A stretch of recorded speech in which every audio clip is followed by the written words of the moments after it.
It's the book of 2nd Ezra, chapter 16, verse 40. O my people, hear my word, make you ready to the battle. And in those evils, be even as pilgrims upon the earth. First and foremost, I want to give all praise, honor, and glory to the Heavenly Father's only begotten Son, Yahweh, Bahashem, Yahweh Shai, Bahashem Rakak Badash. Double honors to our apostles, elders, a great millstone, teaching us His truth according to the Bible and do well. And us Shalom, all the sincere eye came to what four corners of the earth, pushing His truth through diligence and sincerity and charity. And us Shalom to all your sincere followers, believers of Yahweh Bahashem, Shai, not just hearers of the word, but doers as well. You men, women, and children, hopefully elect, Shalom. And this lesson is going to be on, taking heed to the words, the wisdom, knowledge, understanding, and to have the mindset of being as pilgrims upon the earth, and in the spirit, mentally, and physically. All right, you gotta be ready to get up out of here, ready to go. Not having our minds set on this place continually to go on. For better days.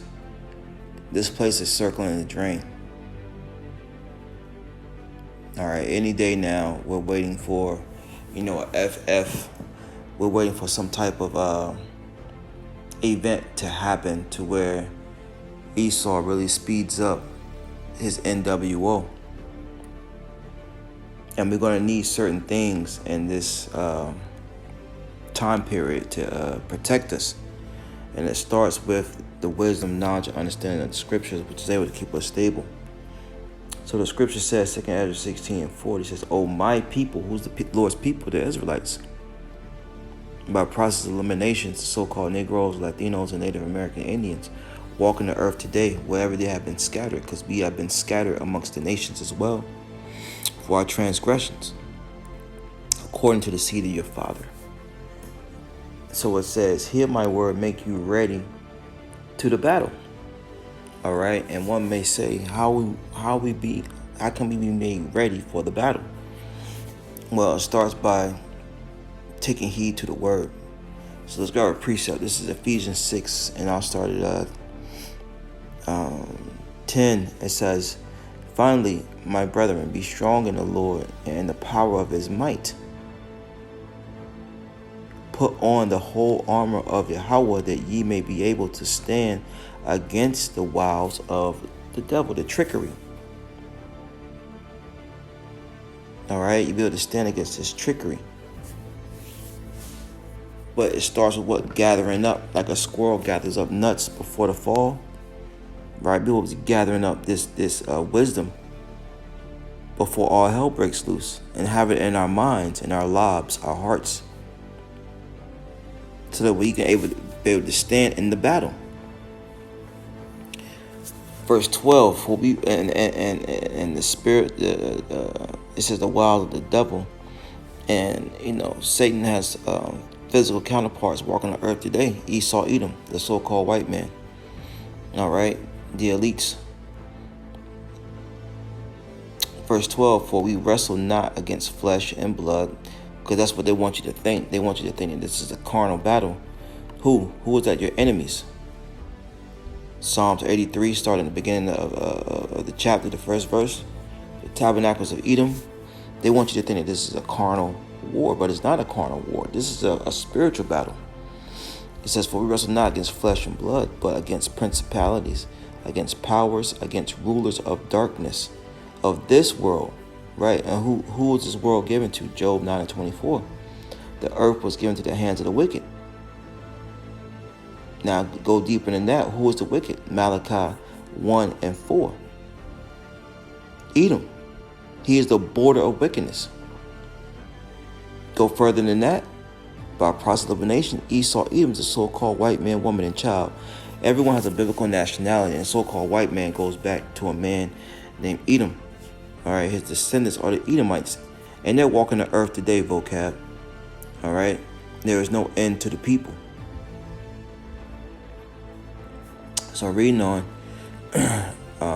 Ephesians 6:12, it says, "For we wrestle not against flesh and blood, but against principalities and against powers, against the rulers of darkness of this world, against spiritual wickedness in high places." Yeah, because Esau, Edom, all right, these elites, they have their witches, their warlocks, all right, praying for our downfall, praying for destruction to come upon us. That's why it's very important, if the Lord called you in this thing, to be sincere and constantly push.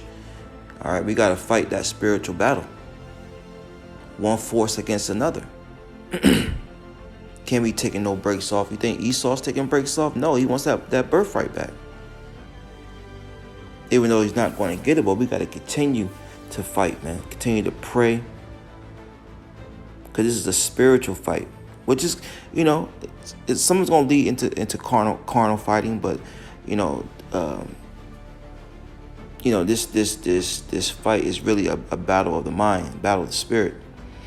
It says, verse 13, "Wherefore take unto you the whole armor of Yahweh." Yeah, you can't just take in, the fear. You got to take in the fear, the trust, the faith. All right, as the scripture is going to get into, you got to take all of it. It says, "Take on the whole armor of Yahweh, that ye may be able to withstand in the evil day." And that's one thing that people fail to realize. The evil day is upon us. It's called Jacob's trouble. Jeremiah 30th chapter, 30:7. Revelation 12:12. All right. The devil's going to come down knowing that he have but a short time. He's going to come in like a flood. You see him in haste passing all these unrighteous laws and decrees. Look, I just posted a little post yesterday. I might go back and do a lesson on it.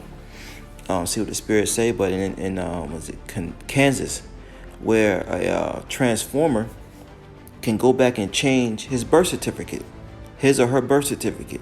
So if a transformer was transformed from a man to a woman, he can go back to his birth certificate and say that he was a woman the whole time.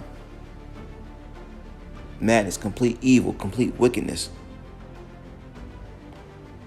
But reading on Ephesians 6:13, it says that ye may be able to withstand in the evil day, and having done all to stand. Stand with, therefore, having your loins girt with truth. What truth? The truth of the Bible. And having on the breastplate of righteousness, which is written within the scriptures, and your feet shod with the preparation of the gospel of peace, the good news. Verse 16, above all, taking the shield of faith, because that's all we have. We're prisoners of hope. We're prisoners of faith. The Lord's going to come through and deliver in these times. Wherewithal ye shall be able to quench all the fiery darts of the wicked. All right, what's some of those fiery darts? Well, one of them was the juicy juice. All right, that you can't work, you can't do this, you can't do that unless you took that juice. And what's rapidly approaching? The hour of temptation, that C-hip, that M-A-R-K, a beast. Okay. Where they're going to want to insert it inside you. They want to insert the C-hip, the Strong's G5480, the charagma inside of you. And you will not be able to buy or sell unless you have it. They're doing away with money. All right. Everything's going digital. And that's some of the fiery darts, that main fiery dart of the wicked that he's going to try to hit our people with. It says, verse 17, and take the helmet of salvation and the sword of spirit, which is the word of Yahweh. You see? That's where our mindset should be. That's where it should be. So going back to 2 Ezra 16, it says, even so shall 2 Ezra 16:40.